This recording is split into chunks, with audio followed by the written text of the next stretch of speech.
Well, good afternoon and good evening. We're so pleased that you've joined us today. We're very, very excited to present to you about things you need to perhaps think about doing now before you join us.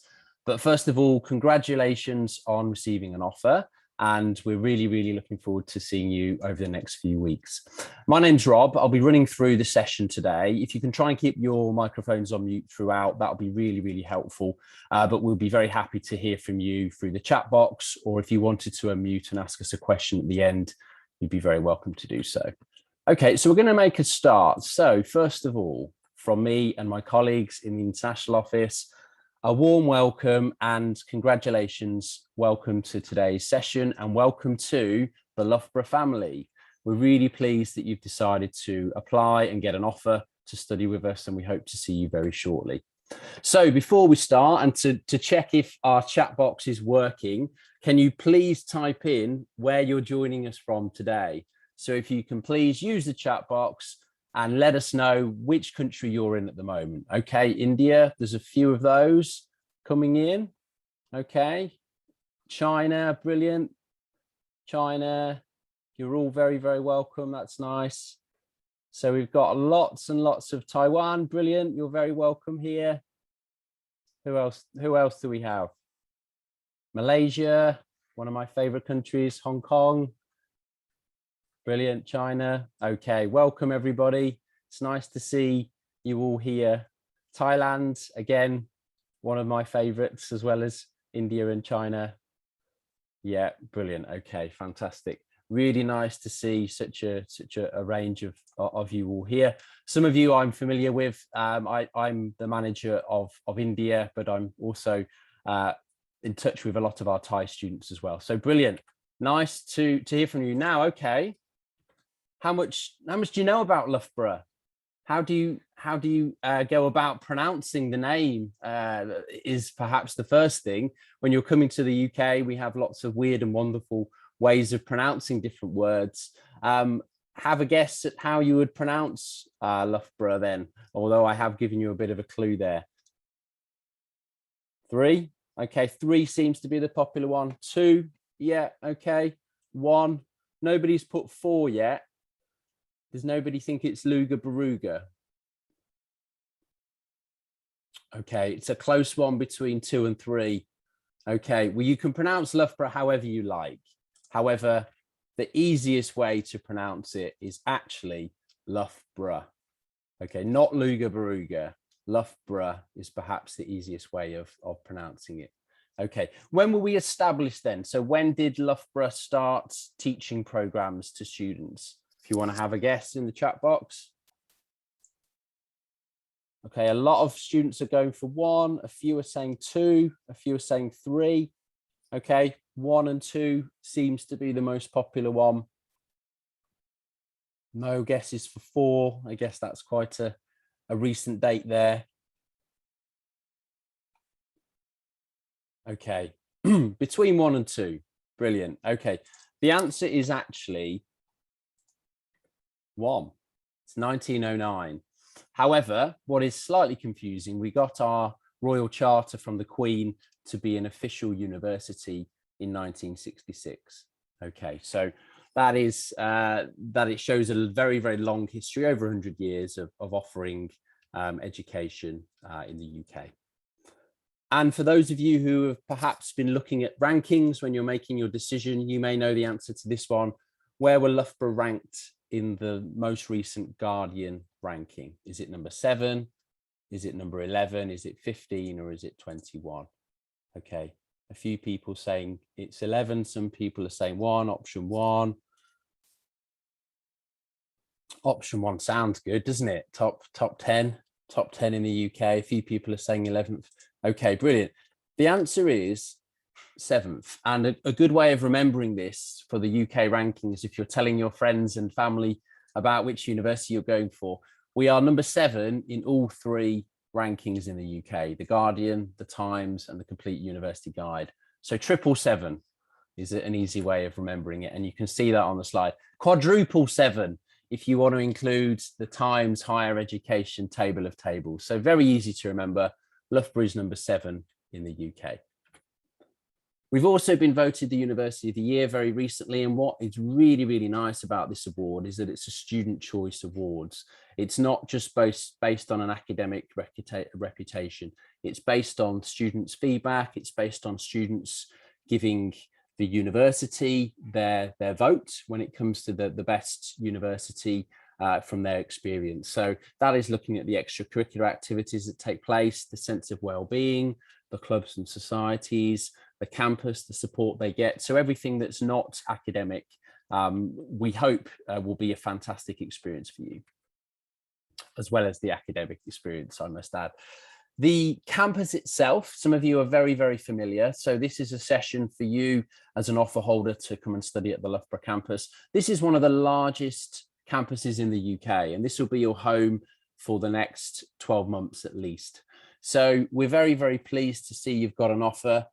This looks like you have got lots of sporting options to me. So if you're into sports, then fantastic. If you are interested in getting involved in clubs and societies, there are so many things for you to do whilst you're on campus. Most of our accommodation managed by the university will be on campus or very close to the campus. Or if you're living off campus, it's only a short walk away, usually to the town of Loughborough. There is a bus that goes around the campus for when it rains, and unfortunately it will rain, or if you've got heavy books or sporting equipment that you're carrying around. And when the bus leaves the campus, there is a small charge for you to get to the town of Loughborough, usually in about 10 minutes, and then onto the railway station in roughly 15 minutes. And then that bus will pick you up from the station and bring you back to campus through the town. So it's a regular circle route that goes around. You have many options to get involved in catering. So even if you're going for accommodation off campus, you have options to have food on campus. We have a library just up here. And if you're an engineering student, you'll be studying towards the north end of the campus, as you see on my screen. If you are a computer science student, you'll be studying here. Business and economics around here. Social science and humanities, this is your home. Sports related programs will be around this side of the campus. And we have design and arts around here as well. Most of our sciences are taught between our humanities programs here and our engineering schools towards the top. So this is where you'll be based. Usually a 10-minute walk will get you to most parts around the campus very, very easily. And what can you do in the town of Loughborough? So we have market days. We have lots of opportunities for you to buy accessories, food, groceries whilst you're there.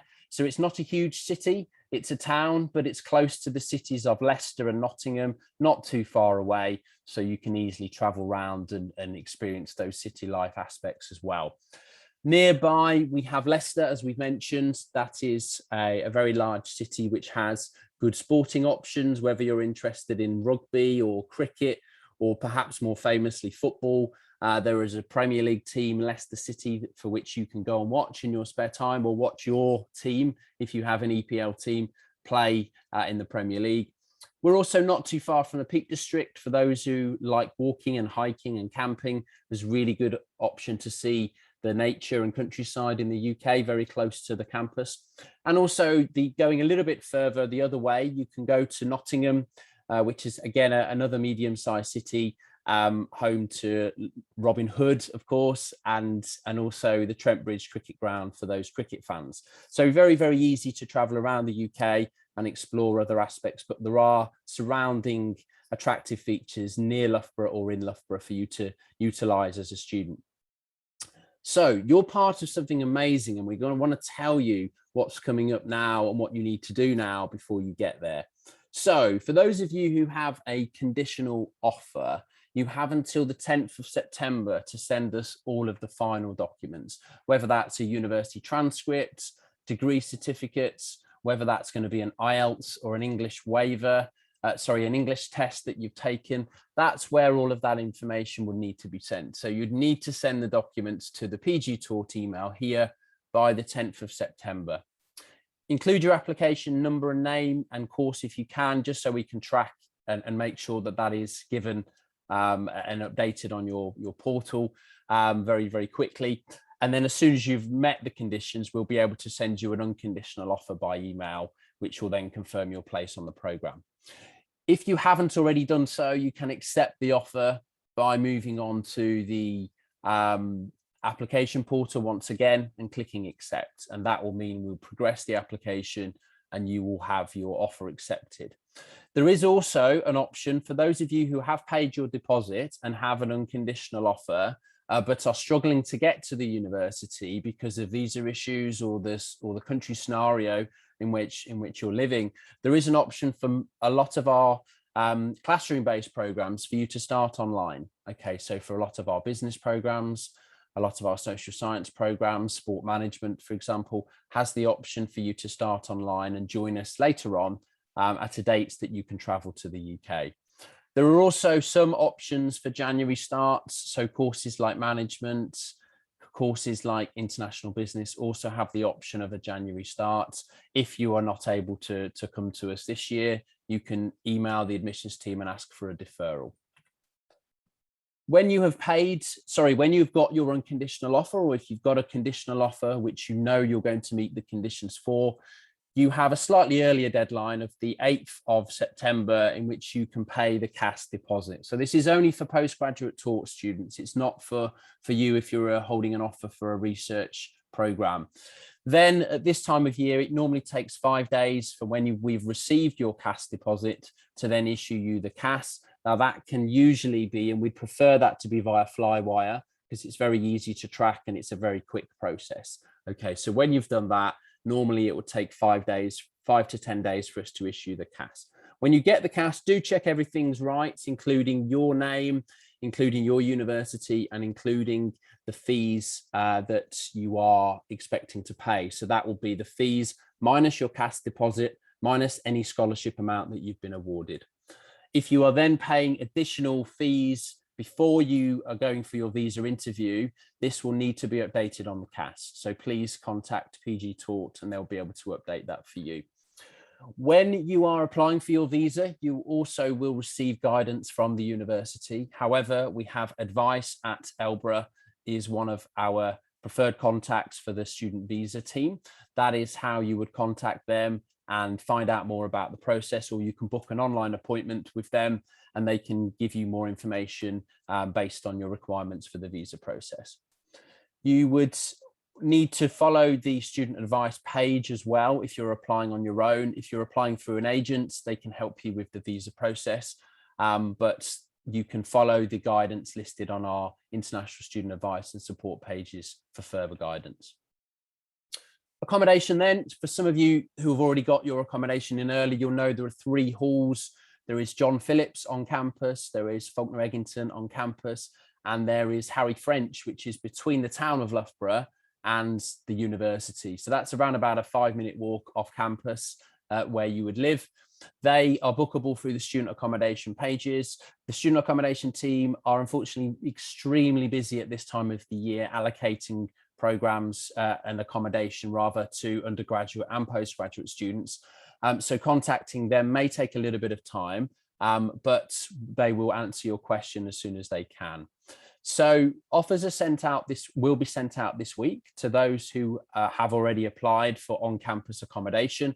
And for those of you living off campus, you can apply via the Loughborough student pad. And in that instance, they are off campus, but they're recommended by the university. So there's certain checks and landlord history that we would need to do before we would recommend those landlords. So we'd recommend, if you are going off campus, do look at that list to make sure the property is listed where available. So what to prepare for? So where is Loughborough? We'd recommend, where possible, fly into Heathrow Airport if you can. So that is around about a 3-hour drive normally from Heathrow to Loughborough. We will pick you up on now 10 dates that we've actually announced on our Heathrow pages, which we'll come on to a little bit later on when you arrive, free of charge, and we'll bring you to the university. You can fly into Birmingham or Manchester. They're perhaps slightly closer, but you would also then need to arrange your own travel to the university. So Heathrow, giving a lot more direct options, may be a good choice for you. But as we said, we've got many cities nearby. To get to London by train, it's normally an hour and a half. And there are many banks that sometimes offer you incentives to join them, such as a student rail card. So that is something that you can avail, which will actually give you discounted rail travel throughout the UK. So that's a good option to go for. So travelling to Loughborough then, we'd recommend, where possible, as we've said, come into Heathrow, and from Terminal 2, we are offering pickups at 11 o'clock on all of the dates mentioned here. So you can see there's quite a number of them. We've got 10 dates in total, and we'd recommend them based on whether you're coming into amber list, coming from an amber list country, a green list country, or a red list country where you've already completed your 10-day quarantine period. So on those dates at the bottom, for example, we're recommending that you have registered for those dates, but you have obviously arrived 10 days prior and completed your 10-day quarantine period. This information is all available via our Heathrow pages. So if you just Google Loughborough Heathrow pickups, you'll find everything that you need there and how to register. So talking about the red list, and do look at this very carefully because some of the countries do change. Normally the government has a 3-week period in which they review countries, add them, change them. There's nothing to panic about, but what that may mean is that your country may move from a red to an amber to a green, or a green to an amber, and vice versa. So it may be that you need to factor that in before you arrive in the UK. There is due to be an announcement today on the next red list countries. If not, it will be done on Monday. If you are coming to the UK from a red list country, there is a 10-day quarantine period in which you would need to book and spend time at a government-approved hotel to meet that requirement. The university, as you may know, is for new students arriving this year, will be paying the full amount back to you, and that will be via a reimbursement against your tuition fees. So we'll be taking that amount off your tuition fees, and the university will be paying for that period, although you would have to pay for that hotel quarantine initially yourself. Keep a receipt of the booking confirmation, keep the 8th day test result, which is a COVID test you have to take before you're allowed to leave the hotel on day 10 after your period has ended, and then you will be able to claim that reimbursement. And further details on the process will be outlined next week, ideally on our web pages. If you're traveling from an amber list country, you need to self-isolate, but that doesn't have to be that won't be in a government approved hotel. That will be usually either in your term time address or in a hotel. So if you've applied for university halls of residence for your term, you will be given the option of moving in for 10 days prior to your accommodation contract, and the cost will be £15 per day. So for you to complete this quarantine period, that'll be £150 in total, including food.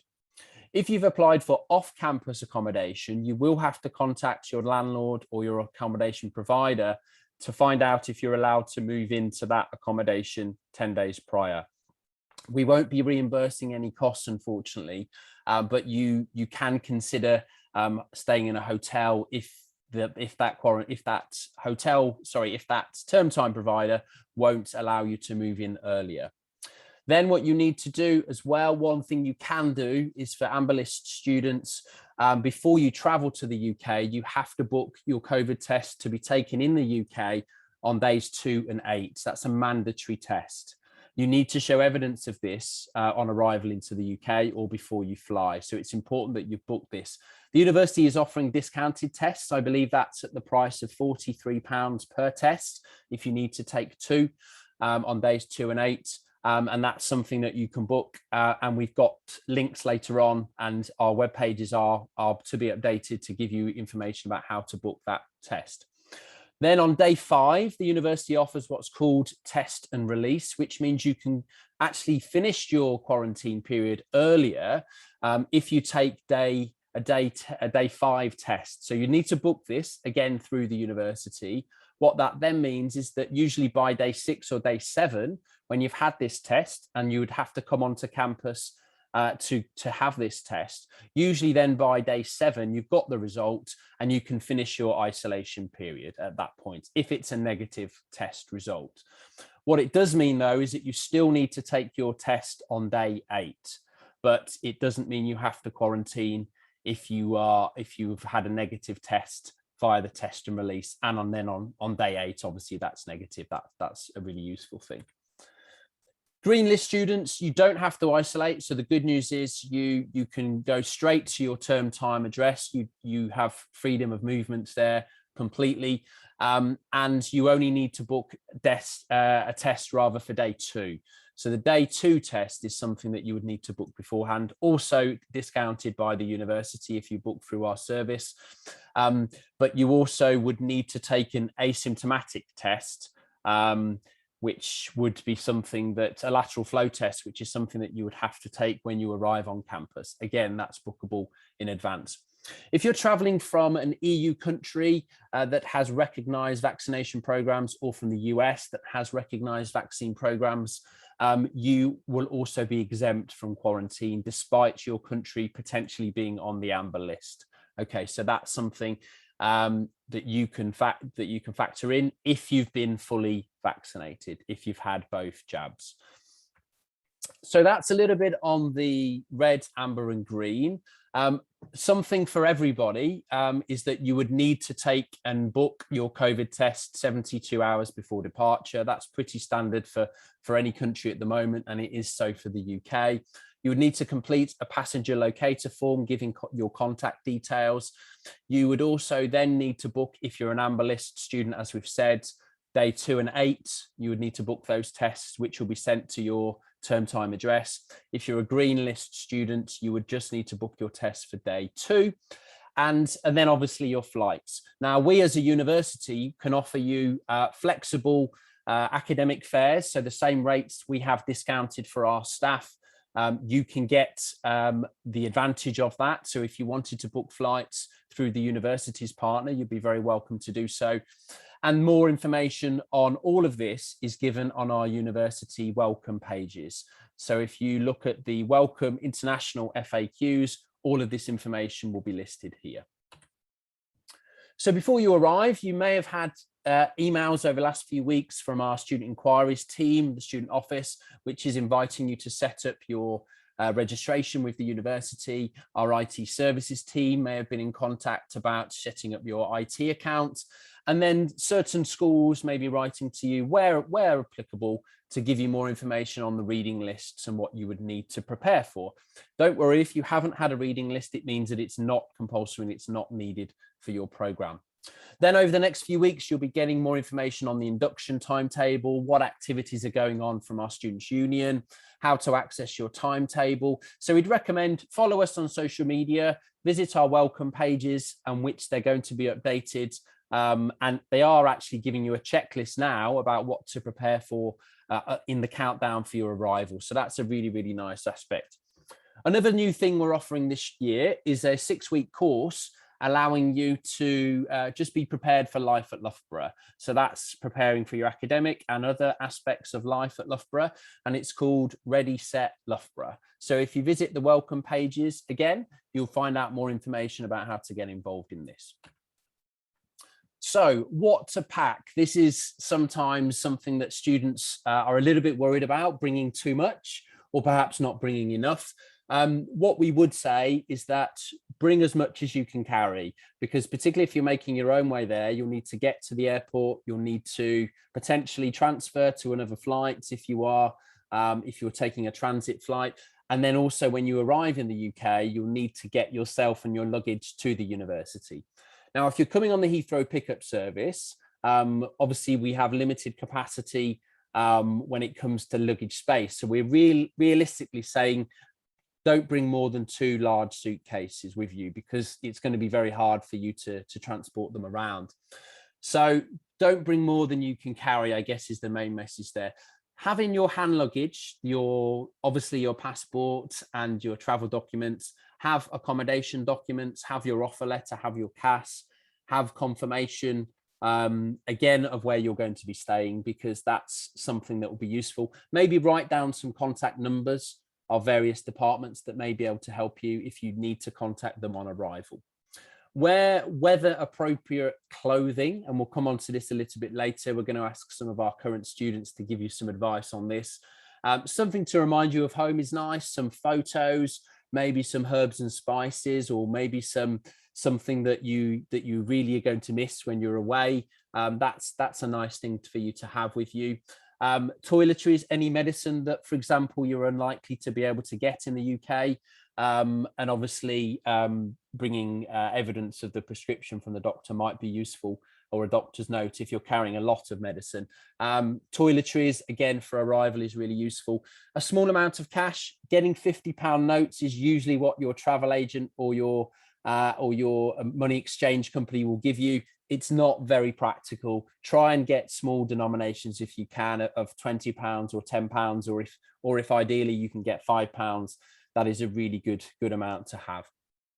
We've also got advice on what to bring and what not to bring, and we'll be touching on that a little bit later on. But there is a uni kit out option. So unikitout.com offers you the chance to buy a starter pack with a discounted code for Loughborough, where your starter pack will be delivered to your room. Okay, so that's a really good thing to think about when you're preparing for your pots and pans and maybe your sheets and bedding. That's a good thing to think about, rather than having to arrange that when you first arrive.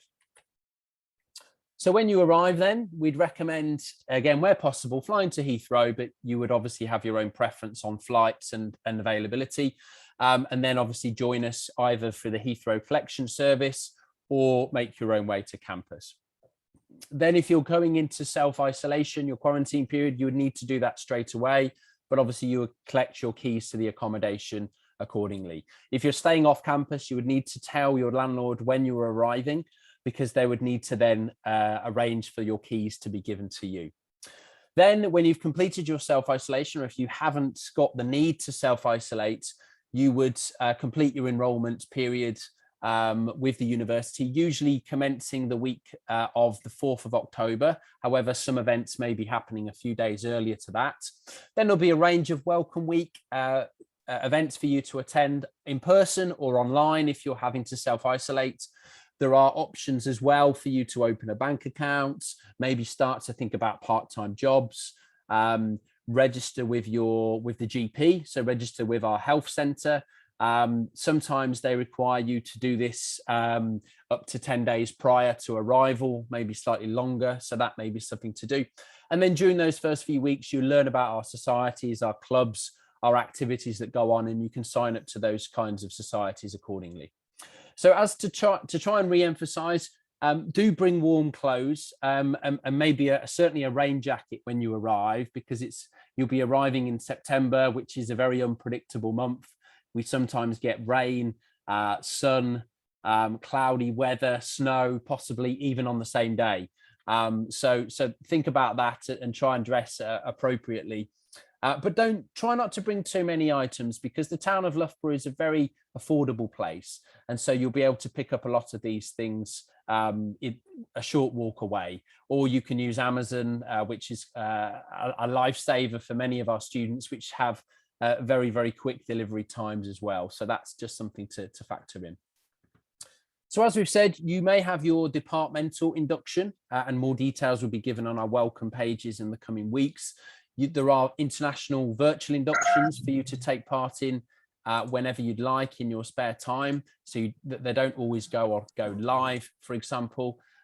There are options for you to do in-person inductions as well. So there may be some orientation activities, some registration, visa scanning and documentation that you would need. So those are a number of activities that go on during the first few weeks.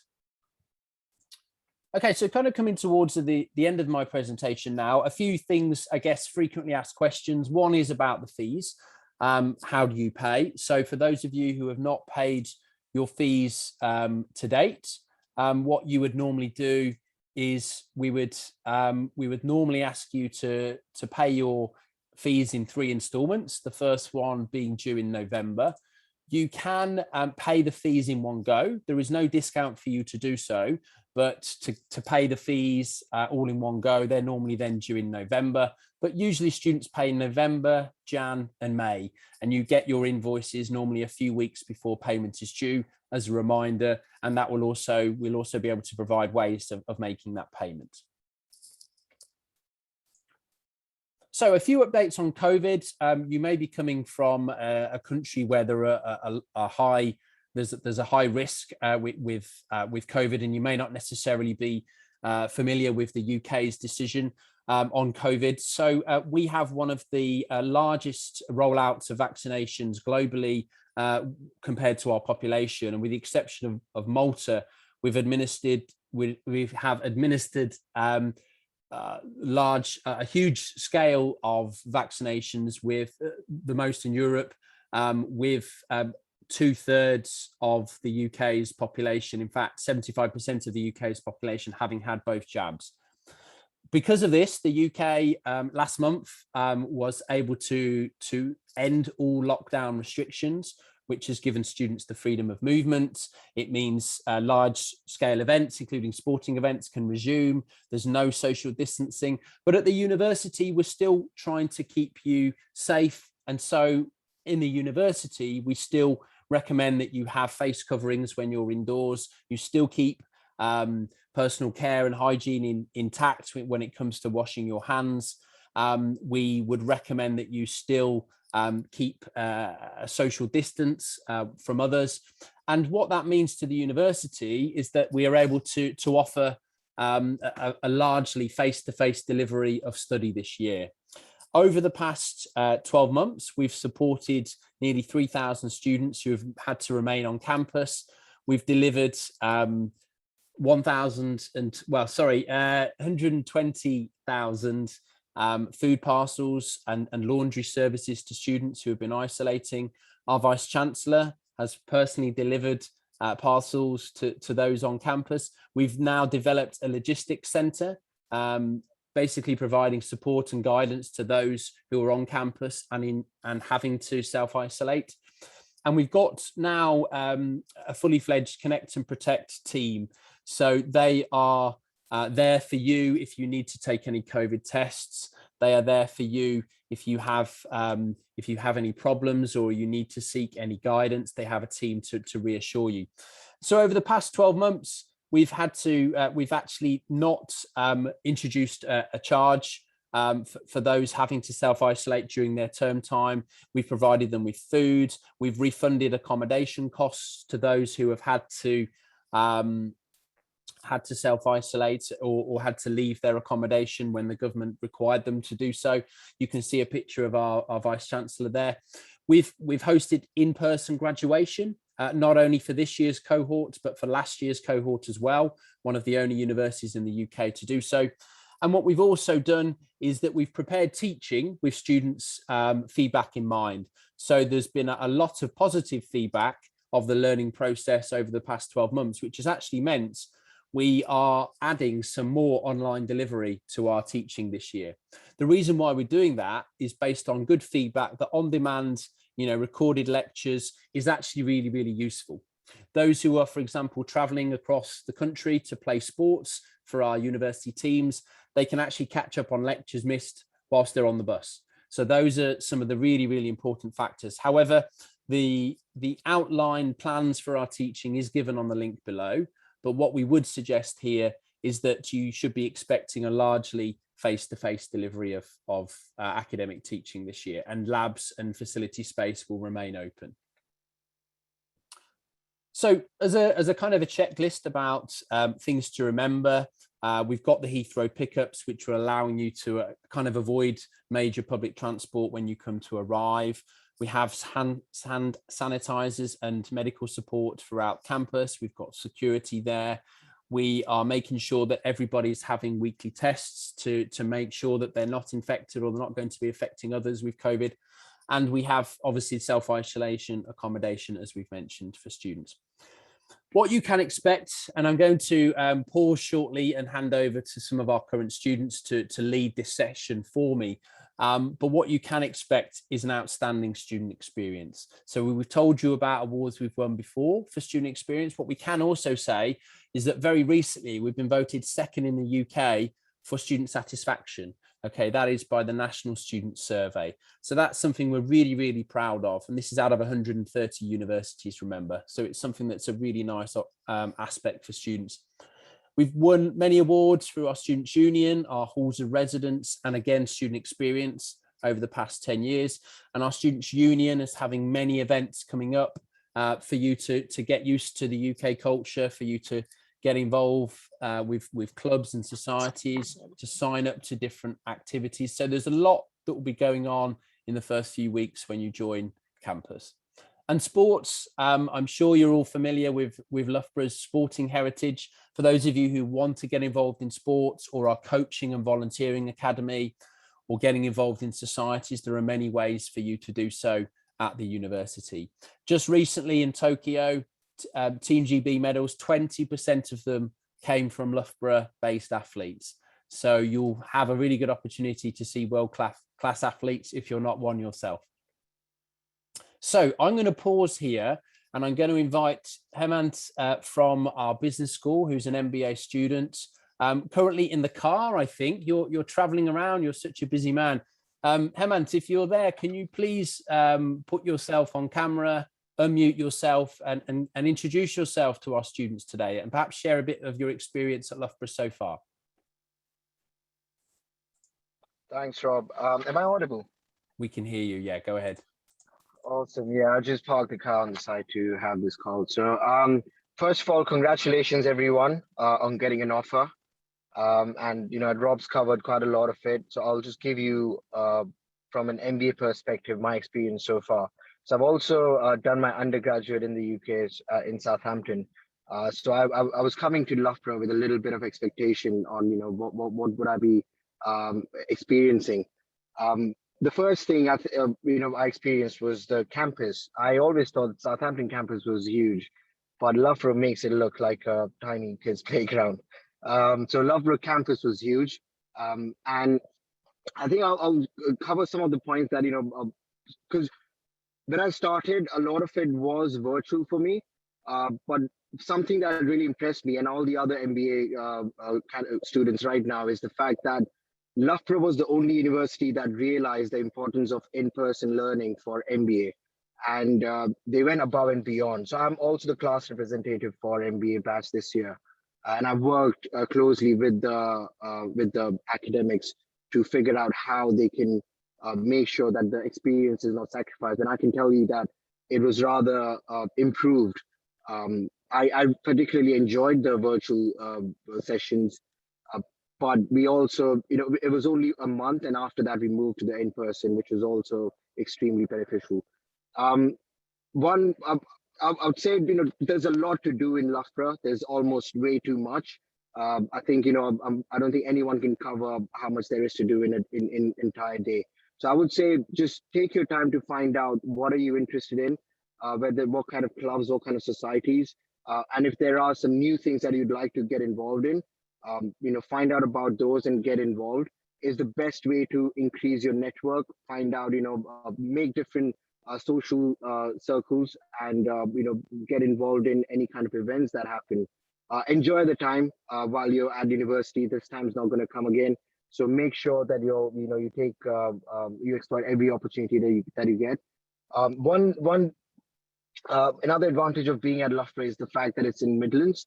So it's very easy to travel around. So there's a lot of good places around, like Rob covered. You can travel to Leicester, you can travel to Nottingham, which is almost just around 10 miles away from Loughborough. There's also lots of part-time job opportunities. So again, the more you get involved in these societies, the more you interact with people, the more you find out. So I interacted with a lot of PhD students, and that was one of the ways where I found out about a lot of opportunities out there. And try to balance out, your life as a student and international student. So as you can see, while I had fun with my cohort in the classroom, there's also been sessions where we had the barbecue arranged from our academics. So it's a good way to interact with people and just meet different kind of people from different backgrounds. I think I covered a fair bit. So if you guys have any other questions, feel free to connect with me on LinkedIn, or any particular MBA related queries too. I'll just say finally that a lot of people don't know this, but Loughborough has been consistently top 10 business schools in the UK for the past 10 years consistently, and it's very evident with the kind of content that they have and the way of delivery. So you're coming at a university where there's a lot to do. So just make sure that you just put yourself into everything that you can. That's brilliant. Thank you so much, Hemant. And it's nice to hear from your experience, obviously starting online and now coming face to face. You've had two different learning outcomes there. So that's really nice. Thank you for sharing that. We may come back to you a little later on with some follow-up questions, but for now, thank you so much. And Casey, we're going to go to you next. Casey, if you can put your camera on and introduce yourself to us, it'd be nice to hear from you. Yeah, hi everyone. I'm Kathy. I'm from China. Currently, I'm a PhD student here. It is my second years. I almost got into the third years. I'm really enjoying the life at Loughborough. I did my master degree in Loughborough, London campus, and now I came back to Loughborough campus to do my PhD study.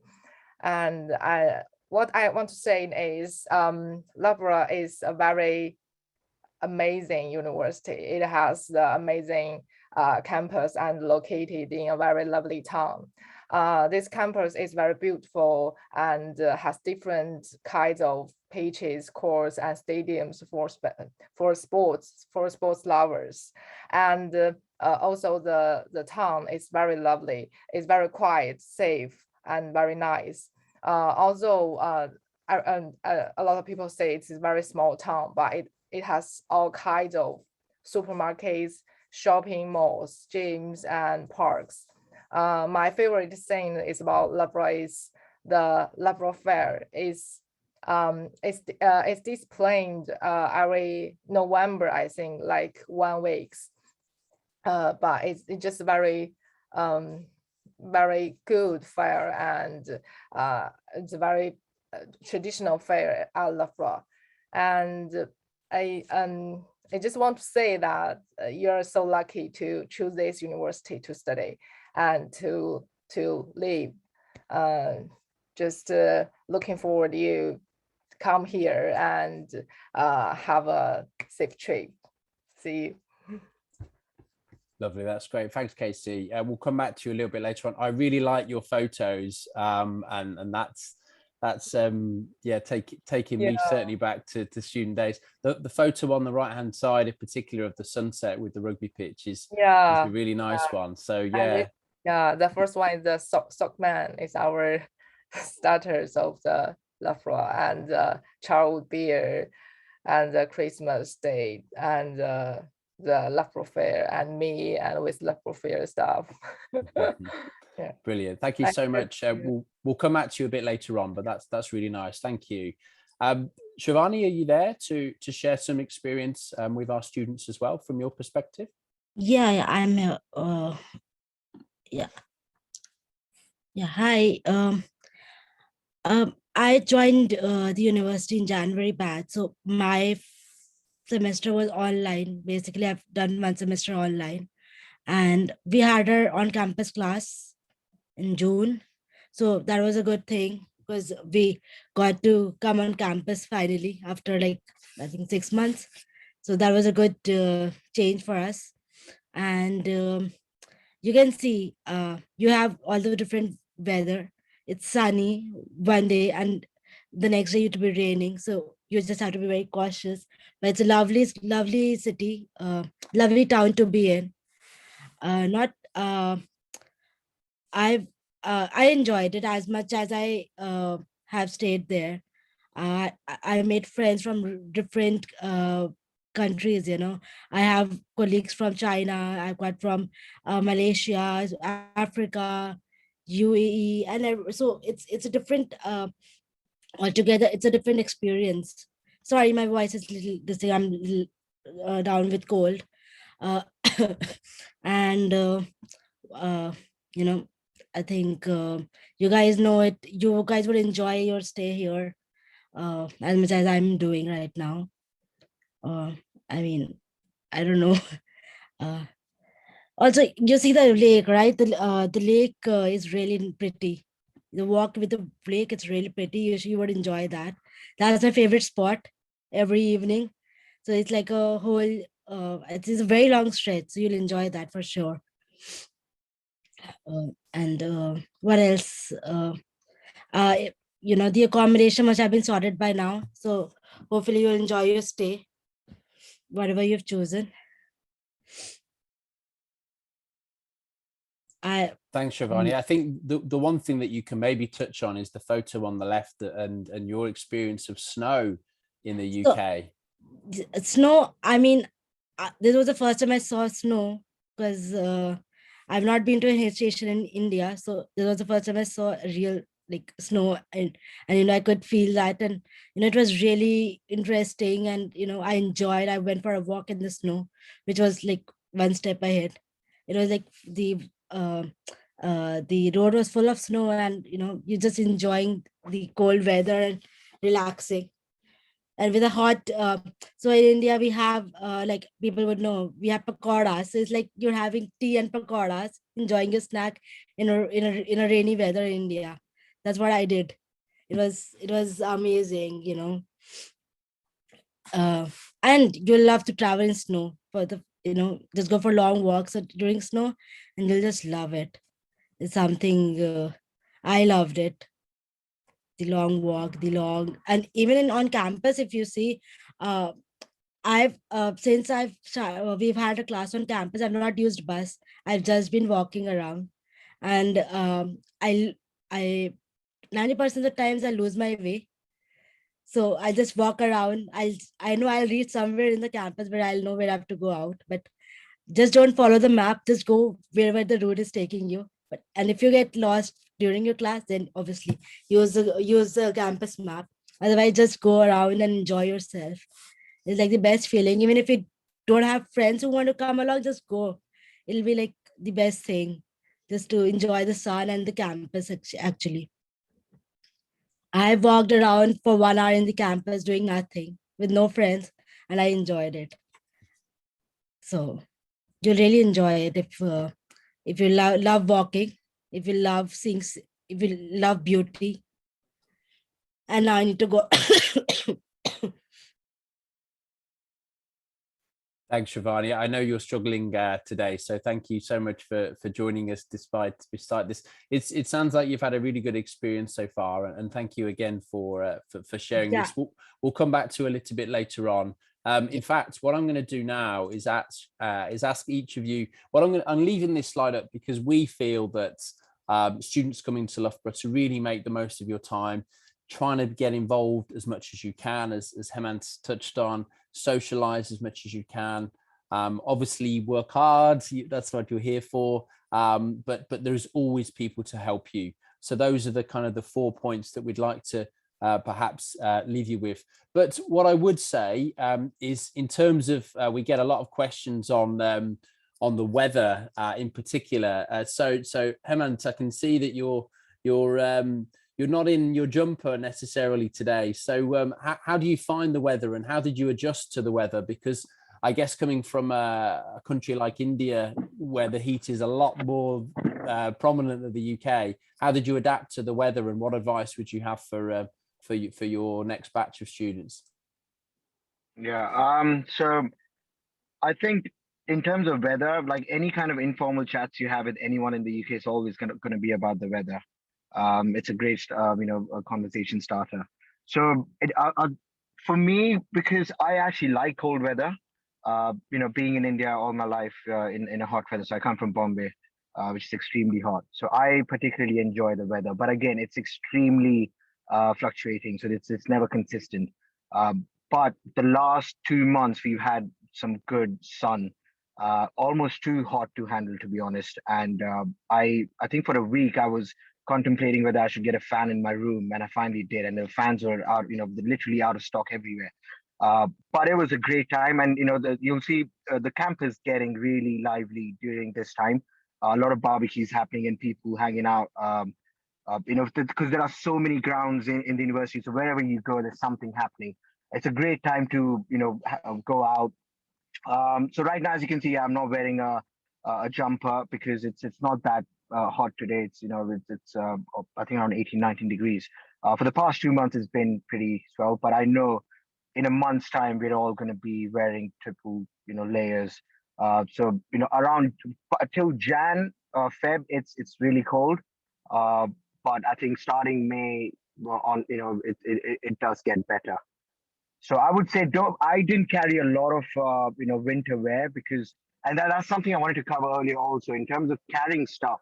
I would honestly say keep it as light as you can because you get everything here, whether it's to do with food or anything you want to get. So just carry light luggage because there's everything available here. Yeah, hopefully that helps. Thanks, Hemant. You've touched on my next point, which is what to pack. But that's brilliant. So so Casey, over to you. When you first came to the UK, were you given any advice about what to pack? Would you have any advice for anybody else? Because obviously coming from a different country, a different culture to the UK, would you have any advice on what to bring or perhaps what not to bring?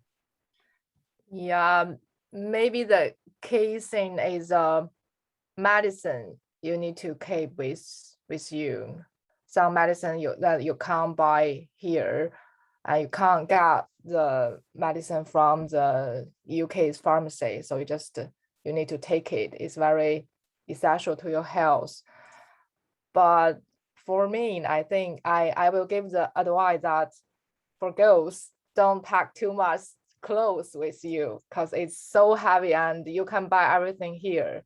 Just you can go to Leicester, to Nottingham or Birmingham to do some shopping, but don't carry too much clothes.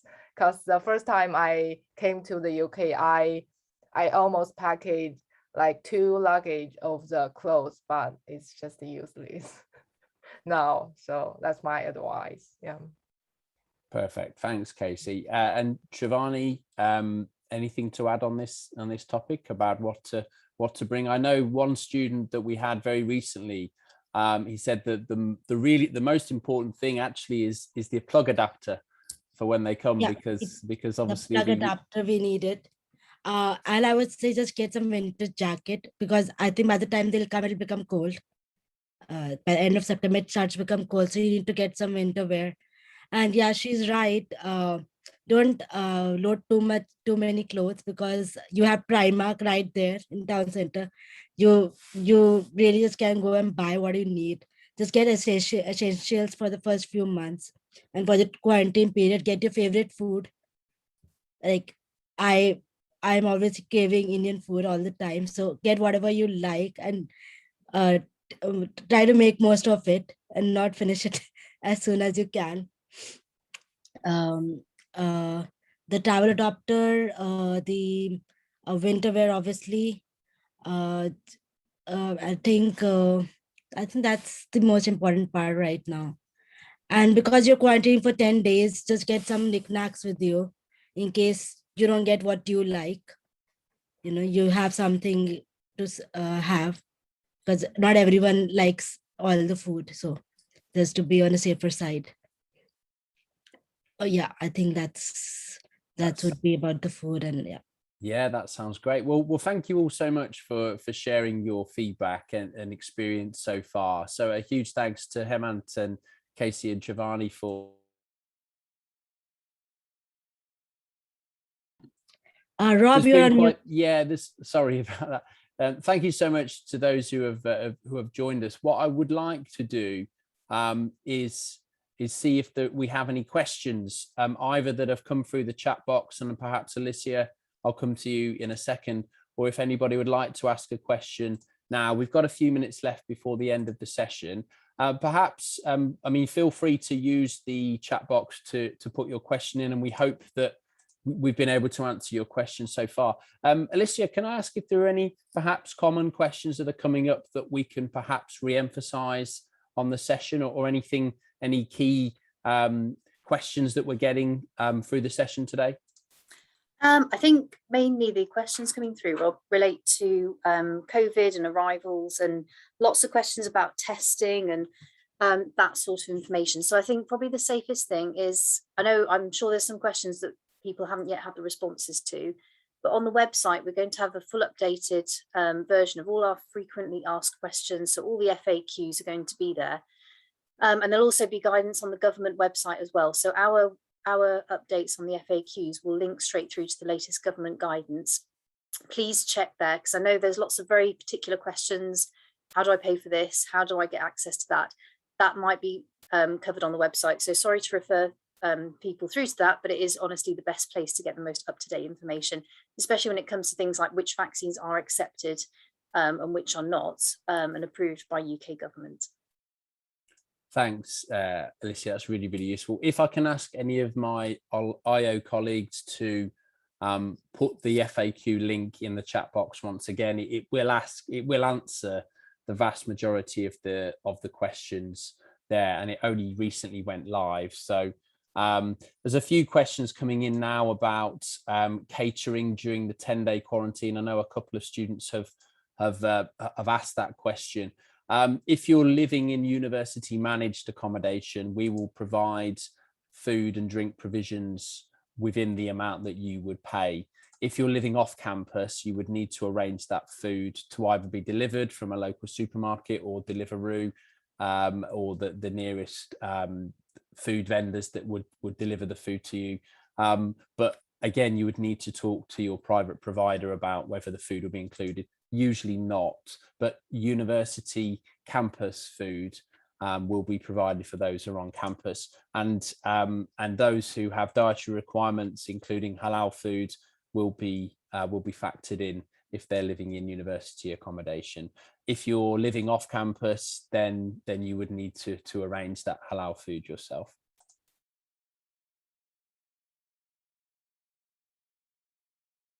Okay, so I think if we can just make sure that that link is put in into the group at the end, I think that's a really, really good option for that support. And then what we would do then is all of that information will be clear for you to see at a later date. Thank you all so much for joining. It's been a really good session today. A huge thank you to our current students who have also been giving up their time to share that information with you.